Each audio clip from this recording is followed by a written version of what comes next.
River Road, you got me running way back home. River Road, you got me running all night long. You got me singing some canal boat song. River Road, you got me running all night long. Hello, everybody, and welcome to a very special episode of Niner Nuts. I am Dan here with the whole crew. I got Eric on that side this time. I got James below us. We're putting him on the bottom this time. And we're here on a wonderful, glorious Victory Monday after we defeated the Philadelphia Eagles in the Link 42-19. I'll go ahead and get the nerdy number stuff out of the way per usual. Brock Purdy, 148.8 passer rating. And I actually have his grand total against the NFC East. I'll read it in a bit. But on top of a damn near perfect passer rating with 4 touchdowns and only 2 sacks absorbed, Christian McCaffrey, per usual, went over 100 total yards and found a rushing touchdown. Excuse me. Brandon Ayuk had a receiving touchdown. Juwan Jennings, he had his first receiving touchdown of the year. That's how good we were doing in the passing game. And the cherry on top of it, offensively, was Deebo Samuel breaking out again 2 weeks in a row now. He's had stellar games. This time he had 3 total touchdowns, 2 receiving and 1 rushing. And on the defensive side, we held Jalen Hurts to an 85 quarterback rating, only 1 touchdown in the fourth quarter. We only got to him 3 times for sacks, but him in the totality of James, your rushing room, went under 50 yards total with the 1 tush-push touchdown. But the tush-push wasn't really that big of a deal for us because we didn't let you get there. Receiving-wise, we let A.J. Brown over 100 yards and Devontae Smith almost 96 yards. But outside of that, I don't know what to say, really. I'm just so proud of this team, top to bottom. The defense was outstanding. This was probably the best game that we've had from our secondary. No, we didn't rack up like 15 sacks, but that wasn't the goal today. The goal was to contain and make Jalen throw and don't let him pull a Houdini out of the pocket. We did exactly that. And then offensively, we won in the trenches too. Brock Purdy, if he felt pressure, stepped up, and we obliterated the middle of the field where the weak link for you guys were. Smoked your linebackers, smoked your safeties. And I even on special teams without Odom, I think, or I apologize for the player's name. But even on special teams, we did pretty good. Things got chippy. We can talk about the Dre Greenlaw thing in a little bit. I've wanted all of our opinions on what happened there. But no, just to set the tone, I'm so proud of these guys. There was a lot of talk and a lot of emotion going into this game. And you know what? We stood up and we said, no, we can still win the Super Bowl. Like, this little winning streak that we're on is not a fluke. We killed Philly just the same as we did Dallas. So give our man Purdy some MVP respect, damn it. Whichever one of you guys wanted to take the floor next, I open it to both of you. Go ahead, James. An Eagles fan. Yeah, it wasn't good for the Eagles. I'll give you a little precursor, though, because you requested this, so I will oblige if you would like to stand. Okay.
There we go. That was tapped by the United States Marine Corps. All right, we're back. A little glitch there while I closed out the Marine Corps taps. I think that was the Marine Corps taps. Well, I can't.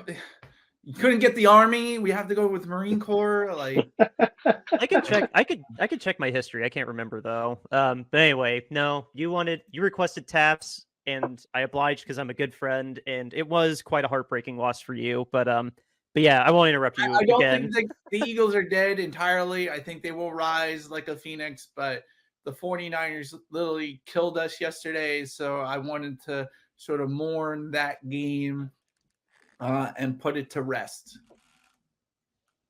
Yeah, I mean, that was not what I thought was going to have happen in that game. I anticipated, I mean, when we talked about this last week, we all anticipated a real slobber knocker of a game, a real close game. I mean, everybody had the score within 3, maybe 7 points, something like that. I mean, none of us thought that it was going to be an obliteration like that. And I mean, really through the first half, I mean, it was 14-6. I mean, it was a very close game, and both teams were really battling. And you kind of thought that, you're going to come back in the second half and everybody's going to make the adjustments. And James has pointed out the Eagles have been coming back in the second half. And I was even going to text you. You were within the 8 points that you were talking about, James. And I was like, oh, well, here they come. It's going to be the Eagles are going to make their charge. And the Niners just kicked them right in the teeth. And that was the end of it. And we put the lid on the box and shut it and tied it and threw it in the ocean, and it was gone. I mean, it was over. So it was something to see. I mean, the dominance with which they've beaten the two big contenders in the NFC is something to behold in this season, and really speaks to their position in the NFC. I mean, I know they've got the 3 losses. They went through that funky stretch here in the middle of the season, kind of the bad Midwest trip, if you will, like Dan always refers to it as. But when the rubbers met the road and they've played the teams that are supposedly the better teams in the NFL, they've earmuffs. They've kicked the shit out of everybody. And I mean, that's really the only way to look at it. So I'm trying not to be too high, but man, it's really hard not to be too high on this team right now. I mean, we look great, and it's beginning to look like the only thing that can beat the 49ers is the 49ers. Yeah, I would. Let me add some flame to that. Because I saw a lot of things going around about Dallas and the Eagles. Because obviously they both are. Was Dallas's 10th win against Seattle? Are they 10 wins now? Or are they 9? They're 9-3.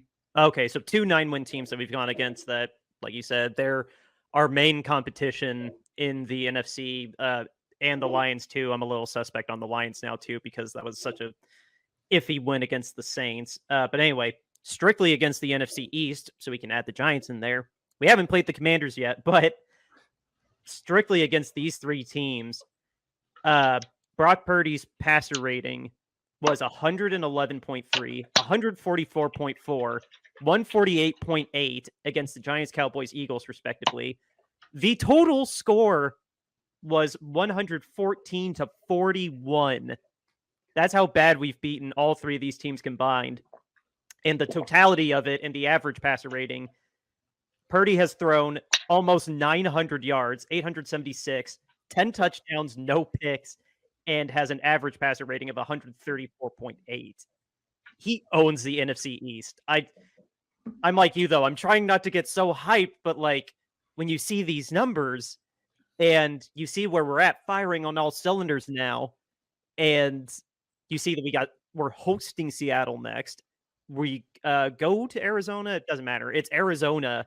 And then our next and last big challenge of the season is Christmas Day game against the Ravens, because then after that, it's the Commanders and the Rams.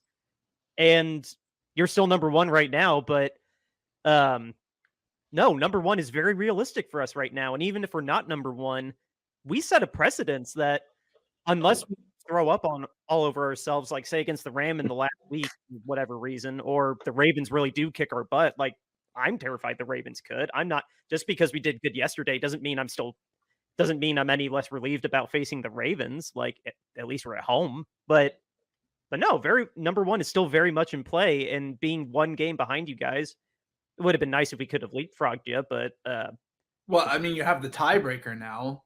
I mean, Yeah. literally, if we lose to Dallas and you don't lose another game, I believe, and Dallas doesn't lose another game after that, the Eagles would still finish as the 2 seed, but you guys, of course, would be the number 1 seed, and that's a big advantage because not only is it home field advantage, but you get that first round bye, which, as you saw last year, was a big advantage for the Eagles.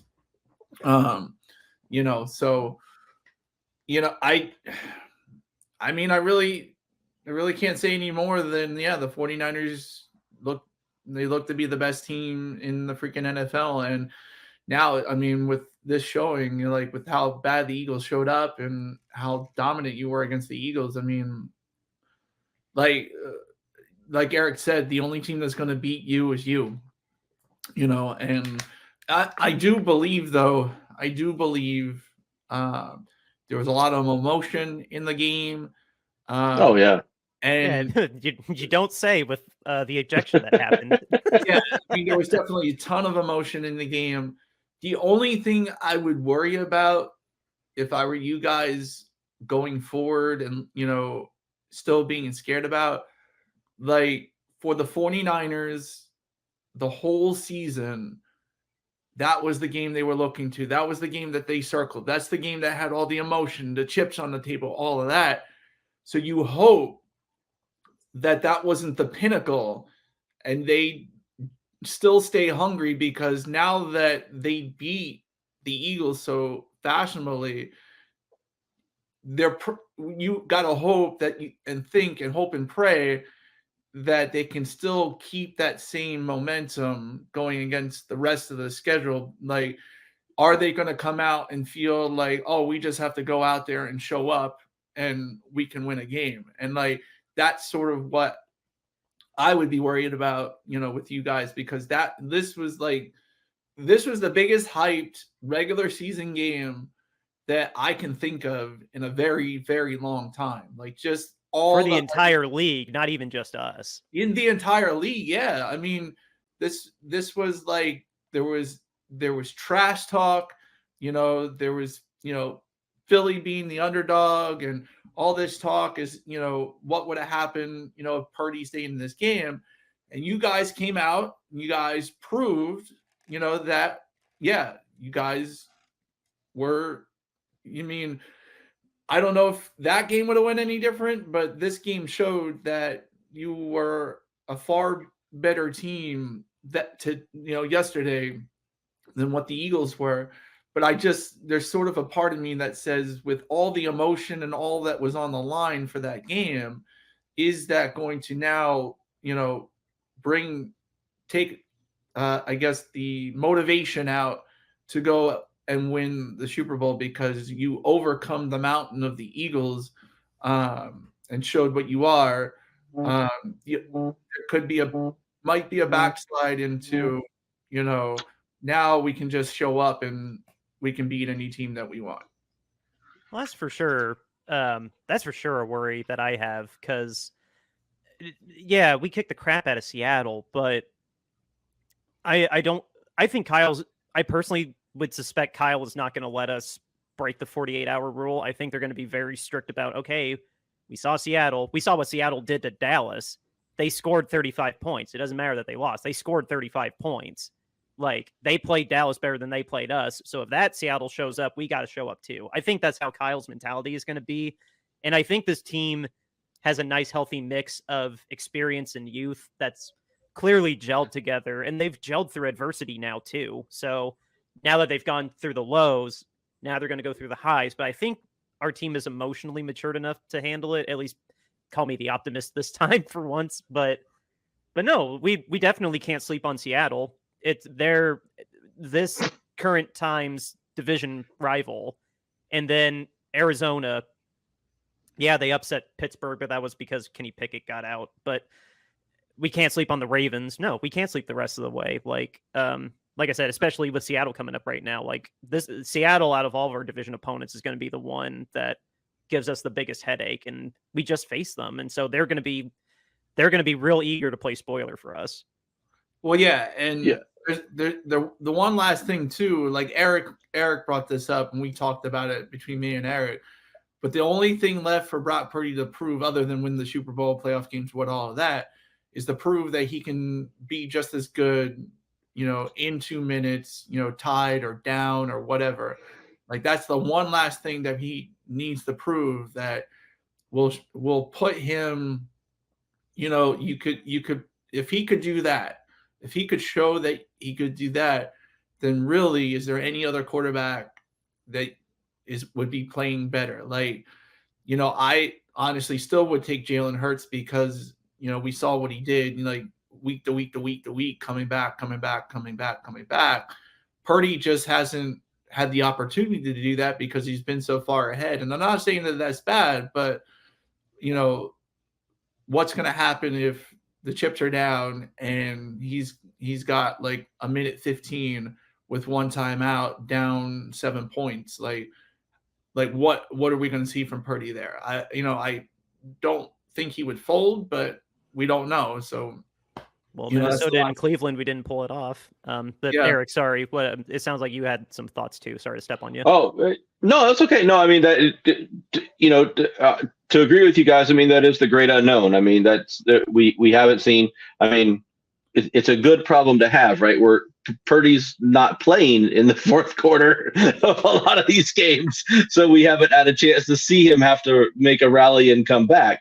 The couple of times where he had the opportunities, I mean, let's be fair, he did put us down in position to win that Cleveland game. Moody missed the kick, so I'll give Purdy a little bit of credit there. He did what he was supposed to do in that situation. In the Minnesota game, he did throw a pick and kind of seal the game away. That happens right there. But I mean, I guess for me as a fan, I mean, I guess if we're just going to keep kicking the crap out of people, then I guess I don't care, but that's fine. But I mean, I guess it would be nice to see him in that position. yeah. Let's just not put him in that position. But realistically, at some point in time, he's going to have to lead the team back from being down at some point in time. And I'd really like to see him do that before we get into the playoffs. And it's the ultimate pressure cooker. So it would just give me some ease and some comfort seeing him do that. But if we never have to get in that position, then so be it. I'm fine with that. To dovetail off of what the other topic which you guys were talking about, I think this weekend's game versus Seattle is a huge trap game. Basically building off of exactly what you were talking about, James and Dan, just the level of emotions coming off of this game, earmarked and circled on the calendar for months upon months, and everybody emotionally high for that game. And we just kicked the crap out of Seattle, 2 weeks ago. So, I mean, this has all the trappings of walking into the home, and we're at home. So this has all the trappings of walking into the home stadium. We're just going to show up. Yeah, double-digit favorites. We're going to show up. We already beat these guys 2 weeks ago. They're nothing for us.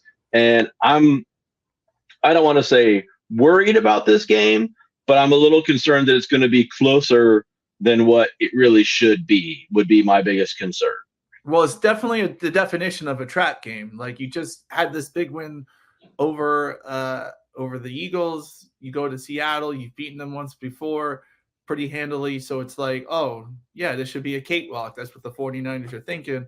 Seattle, fighting for their playoff lives, come in there and say, no, we're not going to let you win like that. Yeah, they're eighth right now, aren't they? Like, aren't they just behind the Rams? Yeah, they're on the outside looking in. I think if the playoffs started today, they'd be still on the outside looking in. So they're still fighting for their playoffs lives. They want to get into the playoffs. And yeah, like, this is the definition of a trap game. If you're going to lose, this game is probably one that you would think they probably would, because it's a trap game. Right. Yeah. No, it's definitely, not to just repeat myself. No, it could be. And I predict that Kyle's going to keep us level-headed, and I'm more worried about other things than that aspect of it. Like, I'm a little more worried about Armstead's health. I'm a little more worried about if Greenlaw's going to be suspended or not, which, yes, I am casually segueing into that because I want us to talk about that before we wrap up. Just what madness happened on that. Like, basically, I know I've said it before. I'm sure we all have it, or Eric at one point, that it's not that Dre Greenlaw is a dirty, mean player. Mm-mm. I put it as his passion is his best and worst attribute because he follows through so aggressively. Technique is fine. His passion is his problem because he puts all his weight. He throws full speed. He wants to finish the play. Just by the NFL standards today, it's a tad too aggressive. So when you suplex a receiver that weighs as much as I do, it kind of looks dramatic. So that already was deserving of a flag. It's amazing he hasn't been flagged or fined up to he's been flagged, but not fined up to this point. He's definitely getting a fine at minimum, if not I'm predicting a 2-game suspension personally. But anyway, for anybody that somehow missed this, the chief of security for the Philadelphia Eagles, I'll use his nickname, Big Dom. He decided to try and separate Greenlaw from Smith and did so in a way that Greenlaw found disrespectful. And I will argue he wasn't trying to hit him. I think he was just trying to point at him and just didn't realize his depth of field and just grazed his face. And then, yeah, there's no argument you can make. Another flag, ejecting the other guy too, I personally think is fair because he's not a coach. He's not a trainer. What the hell are you doing? And plus he started it. He went to them and tried to get Greenlaw off. So I'm not trying to make a much bigger deal out of this. I'm just saying the facts. I think he's going to lose his field credentials, Big Dom. I think Greenlaw's going to get a 2-game suspension. I would love for it to just be fines. I would love for it to just be water under the bridge. We were all very emotional. I would love for that to be the outcome. But that was a wild situation on the field, and I'd love to hear your guys' 2 takes on it. Well, first of all, I was watching it on silent. So I wasn't hearing anything. So just from what my eyes could see, it was excessive, the tackle, but to be fair, he was in bounds. It wasn't like it was a hit out of bounds because that's what I never they never replayed it. They never replayed it too to see if he did it. I couldn't tell if it was actually after the whistle or not. Because if it really wasn't after the whistle, then it's like, well, I think it was before the whistle. Yeah, I'm not sure. I couldn't hear, I couldn't listen, and I haven't watched the recording of the game because I just don't want to torture myself. Full disclosure, I did watch it this morning. I'm pretty sure it was before the whistle, but yeah, anyway. I mean, either way, it was, it was probably a little unnecessary by Greenlaw. Like, I don't think he had to pick him up and slam him like that. And I can see why Smitty and some people would have taken offense to that, like picking him up and slamming him out of bounds. Like, that is unnecessary in my opinion. However, if he's separating them, he's separating them. Like, there's passions flying. Like, I don't know if Big Dom was like, I don't know what he said to him. Like, that wasn't clear what he might have said to him. But we see it all the time. Players go out, hit somebody out of bounds on the opposing team sideline. The passions get, somebody tries to break it up. It doesn't matter who. I mean, the guy is allowed to be there at that place in the field. So, yeah, if he's on the sideline, Smitty, that happens to Smitty, and Smitty's like getting pissed at Greenlaw, and Greenlaw's pissed at Smitty. Somebody's got to break it up. He's trying to do that. I think that's all fair and game. Now, Greenlaw, like you said, Dan, was sticking his hand out and, I don't know, taunting him or whatever, and he touches him. Like, he barely grazes him. I really think he was just telling him to back off. Yeah. I mean, whatever was going on, once he touched him, that was it. Once he touched him in the face, I mean, that's it. I called it immediately. Like, this part of the game I did watch live, and I was sitting next to my mom, and I'm like, well, he's ejected. And she's like, what? And I'm like, watch this replay. He touched his face, automatic ejection. Yeah, I mean, you just can't do that. Greenlaw's got to be smarter than that. And so, So yeah, I felt like he deserved to be ejected. I'm okay with Big Dom getting ejected. As far as making this like game suspensions, like I don't see where there was anything really done to warrant a suspension from either side. And if there is, it should be a game apiece. Like it wasn't like so horrible that people were just pounding on each other and like it wasn't like that. It got heated. It was an emotional game. Passion is flowing high on both sides, and basically it just is what it is. Greenlaw made a mistake. You know, Big Dom was heated. I don't think Greenlaw deserves any suspension, and all I could see is fines on both sides. Yeah. Yeah, I agree with you, James. I mean, so from my perspective, I mean, if Smith was inbounds and the whistle hadn't blown, I mean, Greenlaw's allowed to tackle him. I mean, now you can argue whether or Is not he allowed to flip him in midair though? And that's well, I mean, you got to take a guy down. I mean, he is a runner, but at the same time, I mean, like that. It's no more excessive than when Lenore lit Swift up in the middle of the field. That wasn't a penalty. that was amazing. That wasn't a flag. I was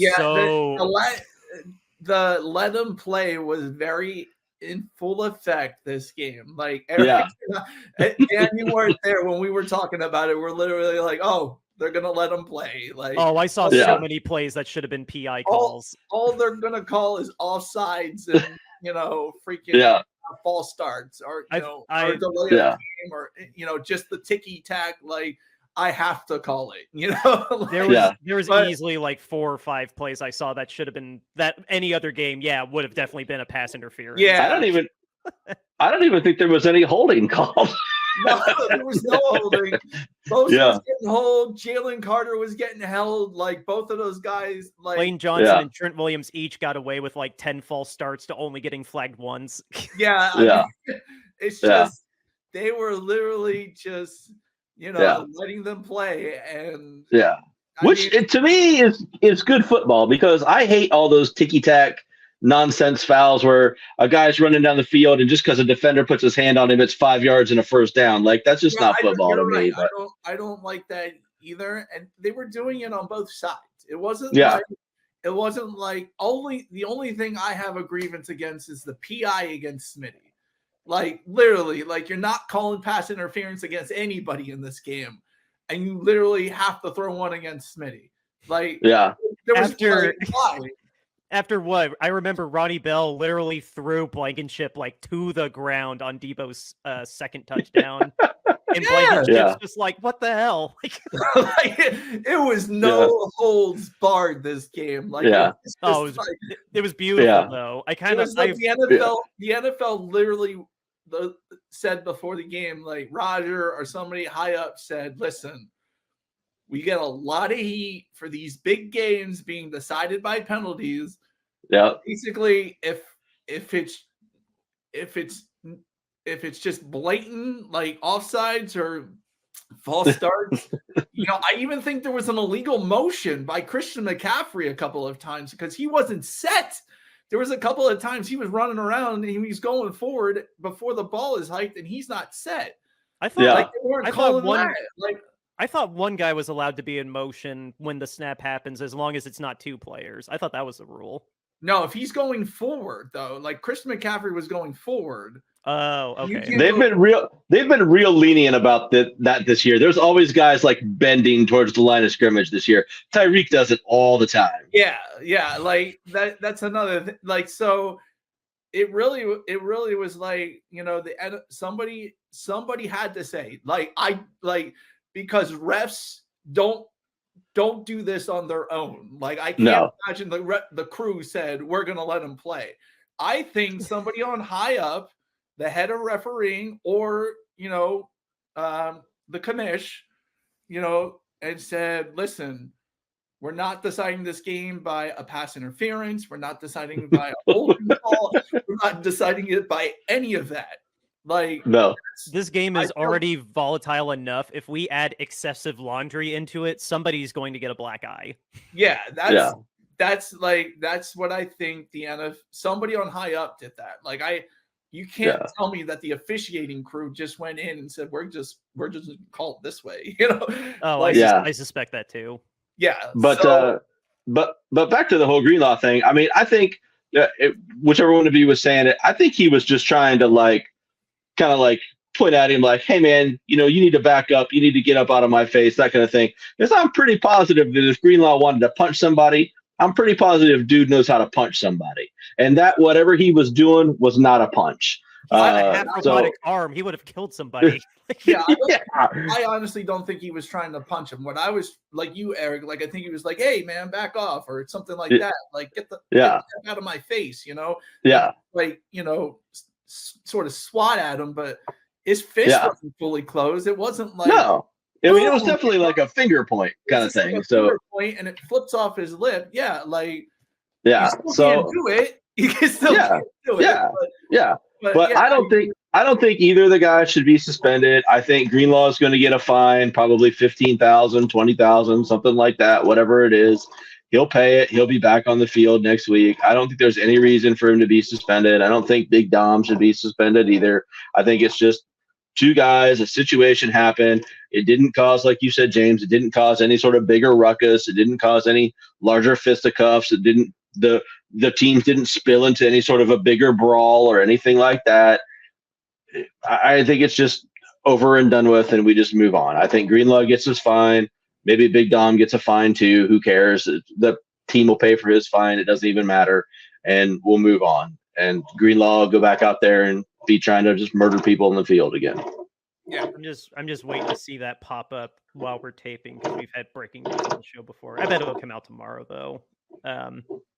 But anyway, I'm just looking at what the time is on this. I mean, do we have any other final thoughts on this? Because I feel like we've kind of covered the bases of everything: the refs, Greenlaw.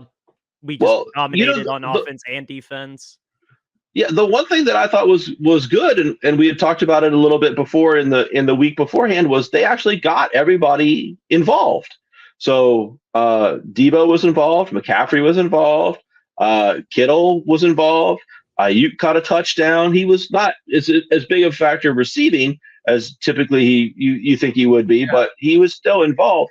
But so they actually got all of their star players involved, and look at what happened. I mean, it was just a dominating stretch offensively where the Eagles couldn't shut anything down because we were just bouncing from star to star to star, and it just made things flow and it made things work. So I was thrilled to see us really do that and finally pull that off and make that happen. That was a huge eye opener for me.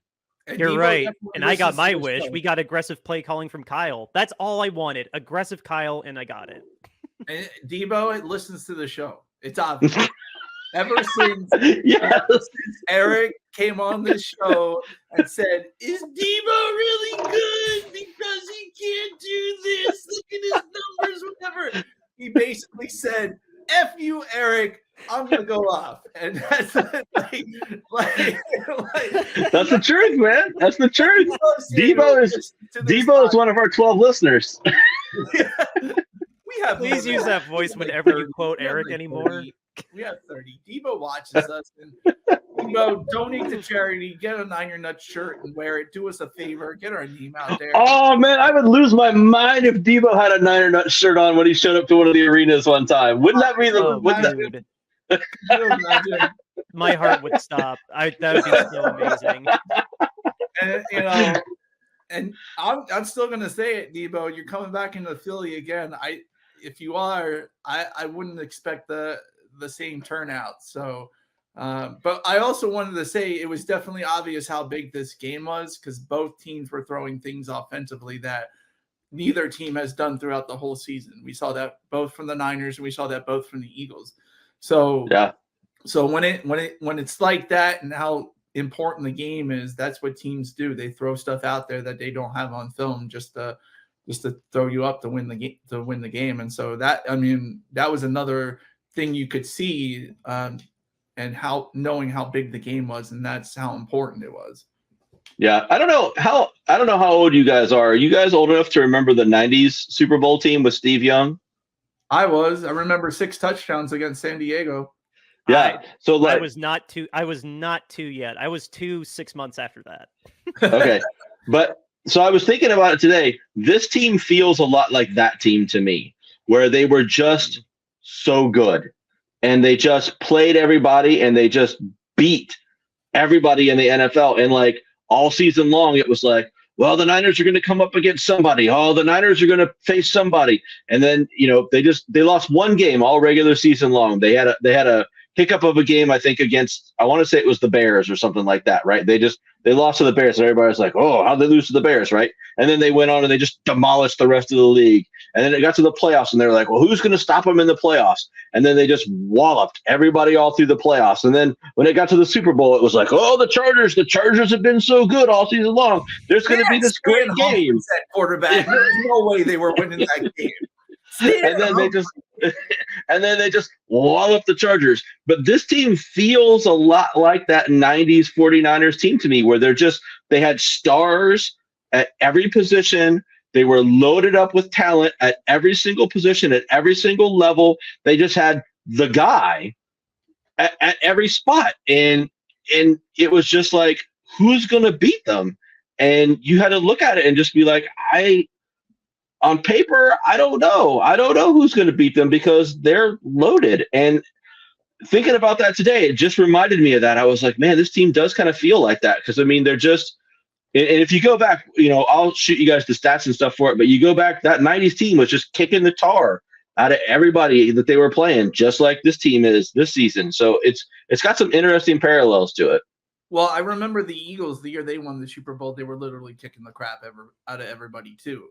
They were like this. That's what, this 49ers team. I mean, I would say this 49ers team is more talented at most of the positions, but, at the same time, that's when 2017 was going on. And, I'm watching the Eagles. It's very much like it was. They were kicking the living crap out of everybody. And, they were obviously the best team in the league. And I mean, we know the story, but yeah, it was a lot like that, Yeah. I wish I could remember then, but like I said, that was the year I was turning to or was it the February of 94 or was it the February of 95? No, it was January. It was in January. That's when the Super Bowls were in January. Was it January of 94 or was it January of 95? That's what I'm saying. Because that just means if I was 2 or 3. It was 95 or was it? Eric, you looking it up? Oh, yeah. What was the question? I am looking stuff up for that season, yes. The last time the 49ers won a Super Bowl. What was the last time the 49ers won the Super Bowl? Yeah, it was 95. Well, it was the 94-95 season. It was January of 95. Okay, so I was 2, and in July of that year, I would have been 3. So yeah, no, that's all I was getting at was I wish I could remember, but I was 3. So, but no, hopefully this time, we actually get there and pull it off, because having lost 2, I mean, I know how to take it if we lose because I've done it twice already, but I would really, really like for this third one of my conscious lifetime to actually be a win. Pretty please. Hey, I'm with you on that, man. I'm with you on that. So this is the best shot that we've had. So I mean, let's see if we can make it. Yeah, you actually have a quarterback now. There's a lot of aspects of this team that remind me of, if not better than, both of those teams, the 2012 and the 2019 team. Like, the offense looks more explosive than the 2019 team. The defense looks stronger than that awesome 2012 unit that we had.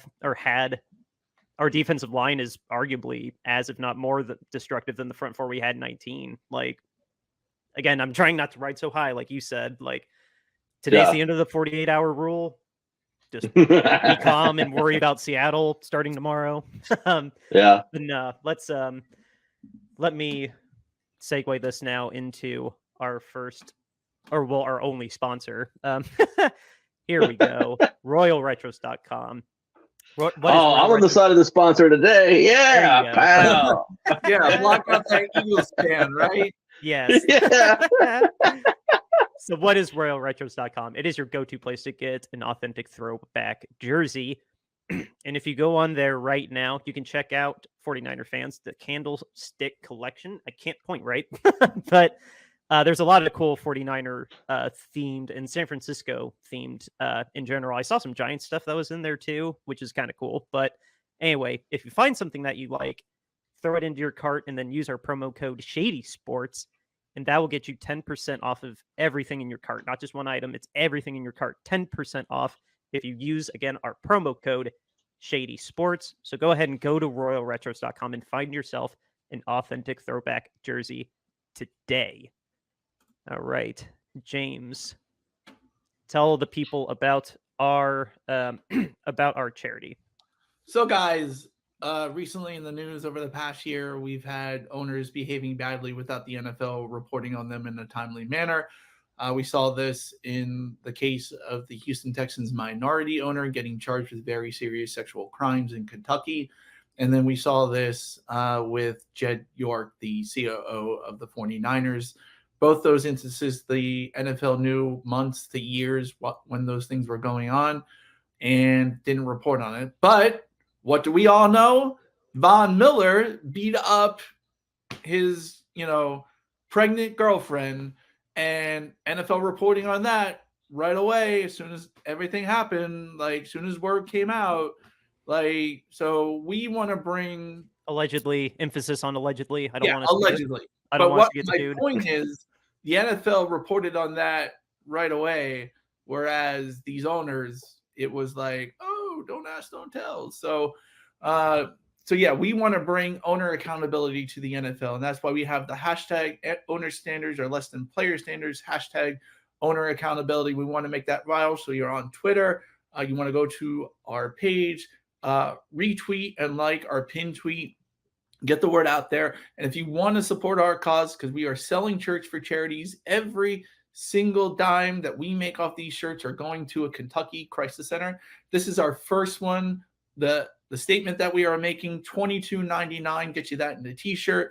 But if you want to spend a little more and get it in other styles, other colors, and we have many different sizes as well, you can get that t-shirt. Next, we have the standoff shirt, the owner standoff shirt with Daniel Snyder in the middle of the other owners fighting off. Daniel Snyder knows all these things, gave the NFL all these things, and basically this is our charity shirt. To bring that about. We only do this one for charity. So $22.99 gets you that in the t-shirt. Next, we have our podcast logo art. You'll find this on any one of our profiles, whether on our YouTube channel, Apple Podcast channel, Spotify channel. You'll see this logo is there. You can get it on a tee for $22.99, or you can get it in different styles and different sizes as well. Next, we have our alternate logo, Debo. This is a nice shirt. All the money. This is a very nice shirt, good quality. If you want to buy this shirt, it's $22.99. Or, if it's getting a little, colder in the San Francisco area, get a pullover hoodie and donate to charity. Or, Debo, if you like our next shirt, because I do, this would be a really great shirt to wear into the game this Sunday against the Seahawks. This Niner Nuts shirt. Debo, it goes to charity, $22.99. Walk in with a Niner Nuts shirt. Let us do that for us. Donate to a charity today. Kentucky Crisis Center. All the proceeds go to charity. We don't want to make any money off of it. We're still working with the specific crisis center, but lo and behold, whatever money we raise until, I don't know, we're probably going to be doing this forever because who knows we'll take accountability. So but we're willing to fight the good fight, and we're here to do that. So buy a t-shirt, get a cool t-shirt, and donate to charity today. Yeah, exactly what James said. We don't want a dime for these shirts. We just want you to have a cool shirt while you're helping out a family in need. I'm just checking in case there happened to be, unsurprisingly, there is no. My favorite story is that the Jets want Wilson to be quarterback again, and he's like, "Nah, I think I'm good." Dude, what's going on with That's my favorite. Love that, He's just but I also love that.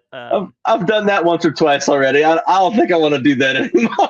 He's like, I'm gonna go home to my cougar girlfriend and just live off her money. That's what he's gonna do. Yeah, that's my favorite. I don't know who I feel worse for, him or Mac Jones. Just that experiment's over. The Zach Wilson experiment's over. It's going to be really interesting to see where they end up, because there's no way the Pats are just going to cut Jones. They're not going to trade him. They're just going to cut him. And then it'll be interesting to see if the Jets get anything for Wilson. Obviously the 5th year got declined, but yeah, no, that was really funny. Just, I didn't realize that.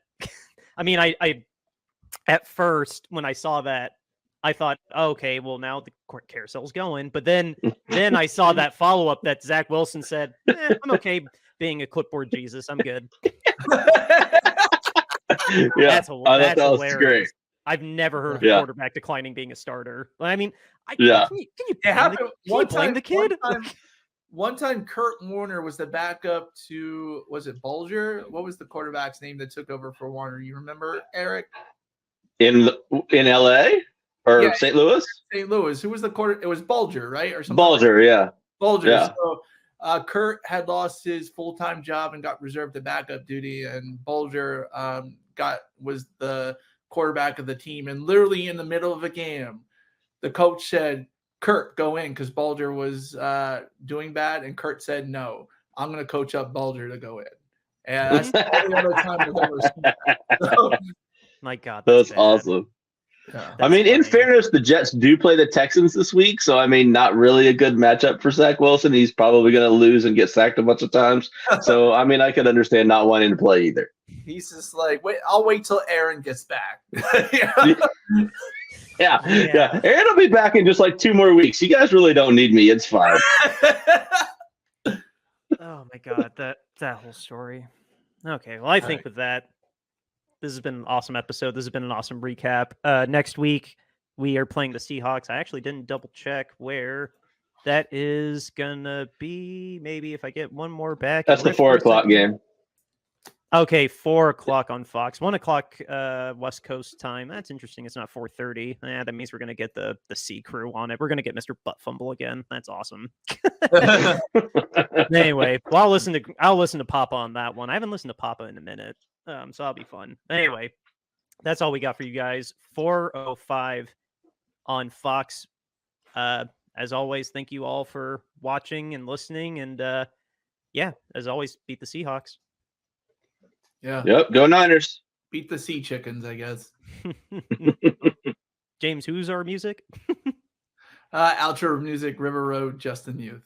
There we go. Now beat the Seahawks. We'll catch you on the next episode.